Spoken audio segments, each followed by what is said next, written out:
Back to the breaking news. Nearly 100 people still missing after a condo collapse near Miami. So far, one confirmed fatality, but even more are feared dead. One of the most dramatic scenes of the day this, crews pulling a boy from the rubble. And right now I'm joined live by the man who heard that boy's cries and then alerted rescue crews. Joining me now, Nicholas Balboa. Nicholas, I know you've had a very long day. Thank you so much for joining us this evening. Thank you for having me.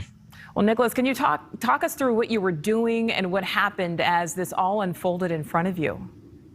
So I happened to be visiting from Phoenix, my father. So I was walking our family dog, and it was about 1:15 this morning. Was out. You know, we have a huge time difference. It's 10:15, 10:30 for me back home.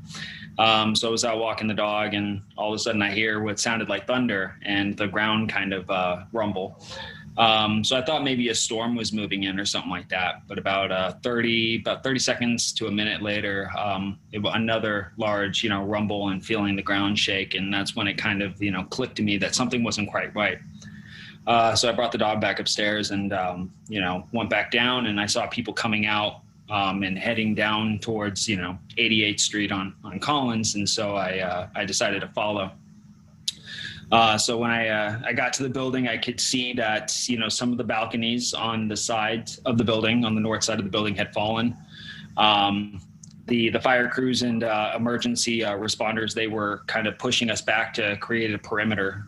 So I actually moved around one of the other apartment buildings that were to the north and walked along the beach to see if I could get a better view of the backside of the building. In which, when I got there weren't any fire or police officers at the back of the building. There was just maybe a handful of onlookers.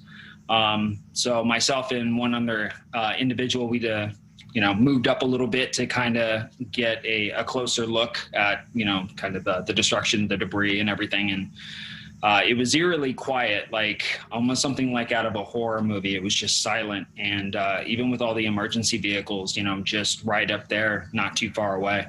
But that's when we were able to hear a boy, yelling, and I was able to spot his hand popping up through the rubble. And, he was asking, can somebody see me?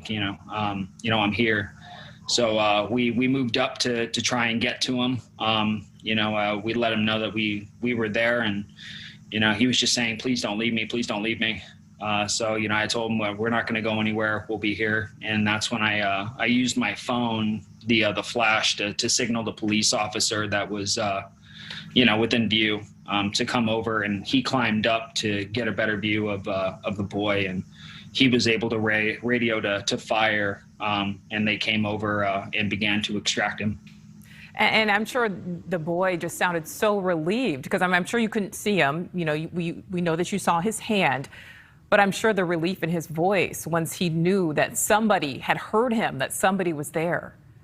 I mean, he was still panicked because he had said that his mother was there as well, or was in the apartment, but I couldn't hear her or see him or see her like I could see him.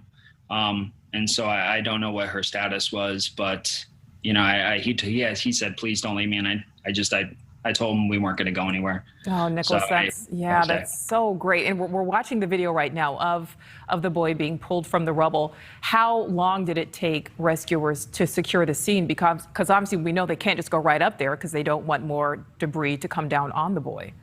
Sure. I got to him at about 1:48 this morning.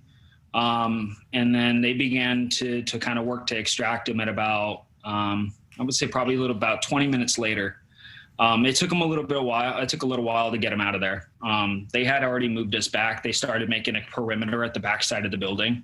So I wasn't actually within view to see him get, taken out. I was only there to see him while he was pinned in the rubble, and until I could get responders to him.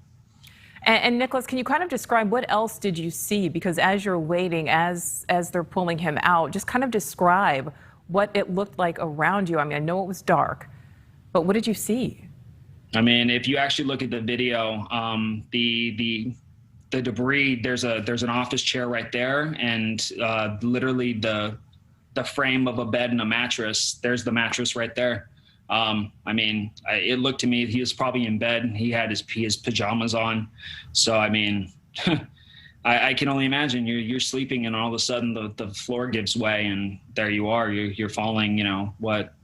On I can only imagine was somewhere around 8 to 12 stories. So.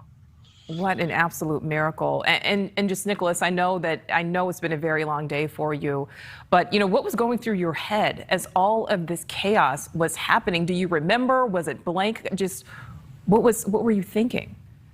I mean, I don't really know. I saw that we could get to someone. We could see him.